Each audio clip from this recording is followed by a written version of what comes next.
প্রিয় ভাই বোনেরা, নির্বাচন এসেছে, স্বাভাবিকভাবেই বিভিন্ন রাজনৈতিক দল তাদের বিভিন্ন লক্ষ্য উদ্দেশ্য জনগণের সামনে উপস্থাপন করবে। কিন্তু আমরা দেখছি একটি রাজনৈতিক দল, এই যে বাংলাদেশের অর্ধেক গোষ্ঠী নারী গোষ্ঠী, যে তাদের সম্পর্কে আমরা দেখেছি কিভাবে তাদেরকে ঘরের মধ্যে আটকে রাখতে চায়, সেই কথা তারা বলেছে। আমরা দেখেছি একটি রাজনৈতিক দলের একজন নেতা পরিষ্কারভাবে বলে দিয়েছে যে তারা কোনোভাবেই নারীর নেতৃত্বে বিশ্বাস করে না। আমরা দেখেছি একটি রাজনৈতিক দলের নেতা পরিষ্কারভাবে দুদিন আগে বলেছে যে যে সকল মহিলা, যে সকল মা বোনেরা কর্মসংস্থানের উদ্দেশ্যে কর্মসংস্থানের জন্য চান, তাদেরকে প্রিয় ভাই বোনেরা, আপনাদের সামনে আমার বলতে রীতিমতো লজ্জা আছে, এমন একটি শব্দ সে আমাদের সব মা বোনদের জন্য ব্যবহার করেছে যা এই দেশের জন্য একটি কলঙ্ক স্বরূপ।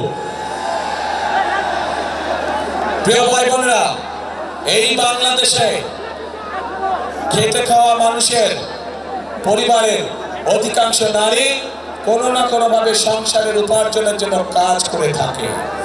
এই বাংলাদেশের লক্ষ লক্ষ 50 লক্ষের উপরে নারী আজ যেই গার্মেন্ট শিল্প নিয়ে সকলে গৌরব করে, সেই গার্মেন্ট শিল্পে নারী শ্রমিকরা কাজ করেন। প্রিয় ভাই বোনেরা, সেটি নিম্ন মধ্যবিত্ত হোক, মধ্যবিত্ত হোক, সকল পরিবারের কর্মজীবী পরিবারের প্রায় সকল নারী আজ সংসার পরিচালনার জন্য দ্রব্যমূল্যের যে ঊর্ধ্বগতি, সকল কিছু যে দাম ঊর্ধ্বগতি, তার জন্য শুধু স্বামী একা কর্মসংস্থান হয় না, স্ত্রীকেও পাশাপাশি বিভিন্নভাবে কাজ করতে হয় এবং তারা এর মাধ্যমে তাদের সংসার জীবন নির্বাহ করে থাকে। কিন্তু আজ আমরা দেখেছি একটি রাজনৈতিক দলের নেতা পরিষ্কারভাবে নারীদেরকে কিভাবে অসম্মানিত করেছে, তাদেরকে খারাপ ভাষা দিয়ে অসম্মানিত করেছে। প্রিয় ভাই বোনেরা, আমাদের নবী করিম সাল্লাল্লাহু আলাইহি সাল্লাম, ওনার যে স্ত্রী ছিলেন বিবি খাদিজাও ছিলেন একজন কর্মমুখী মহিলা, উনি ছিলেন একজন মহিলা ব্যবসায়ী। আজকে যেই দলটি, যাদের নেতা আজ বাংলাদেশের নারীদেরকে একটি খারাপ কিছুর সাথে তুলনা করেছে, তারা বলে তারা ইসলাম কায়েম করবে, কিন্তু নবী করিম সাল্লাল্লাহু আলাইহি ওয়াসাল্লামের স্ত্রী পর্যন্ত, উনিও পর্যন্ত একজন ব্যবসায়ী ছিলেন। তাহলে আজকে কোথায় গিয়ে দাঁড়ালো বাংলাদেশের নারী সমাজ তথা তাবৎ পৃথিবীর নারী সমাজকে কিভাবে অপমান করা হলো? যে দলটি নির্বাচনের আগে দেশের অর্ধেক জনগোষ্ঠীকে ঘরের মধ্যে বন্দী করতে চায়, যে দলটি নির্বাচনের আগে দেশের অর্ধেক জনগোষ্ঠীকে অসম্মানজনকভাবে কথা বলে, তাহলে আপনাদের কাছে আমার প্রশ্ন, আজকে নির্বাচনে যদি তারা কোনোভাবে সুযোগ পায়, নির্বাচন পরবর্তী সময়, তাহলে তাদের আচরণ কি হতে পারে? কাজেই প্রিয় ভাই বোনেরা, এরা শুধু নিজের স্বার্থের কথা বোঝে, এরা ধর্মকে ব্যবহার করে নিজেদের স্বার্থ রক্ষা করার জন্য। যেখানে প্রয়োজন সেখানে তারা তাদের মতন করে ধর্মকে ব্যবহার করে। আমরা গতকাল দেখেছি, যখন এই কথা বলার পরে তীব্র সমালোচনা শুরু হলো নারী সমাজ থেকে, যখন এই কথা বলার পরে তীব্র সমালোচনা শুরু সমাজের প্রত্যেকটি মানুষের কাছ থেকে, তখন তারা বলছে তাদের এই আইডি নাকি হ্যাক হয়ে গিয়েছিল। প্রিয় ভাই বোনেরা, এই বিষয়ে যারা বিশেষজ্ঞ, তারা পরিষ্কারভাবে বিভিন্নভাবে বলেছে যে আইডি এইভাবে হ্যাক হতে পারে না। একটি রাজনৈতিক দলের একজন সিনিয়র নেতা জনগণের সামনে নির্বাচনের আগে এইভাবে মিথ্যা কথা বলছে, দলটি পর্যন্ত মিথ্যা কথা বলছে, তাদের আইডি বলে হ্যাক হয়ে গেছিল, অথচ আইডি হ্যাক হয়নি তাদের। কাজে এরা নির্বাচনের আগে নিজেদের স্বার্থ সিদ্ধির জন্য মানুষের সামনে মিথ্যা কথা তুলে ধরছে, মিথ্যা কথা তারা বলছে। এদের একটাই পরিচয়, এরা মিথ্যাবাদী। এরা নিজেদের প্রয়োজনে নিজেদের সাথে মিথ্যা কথা বলে।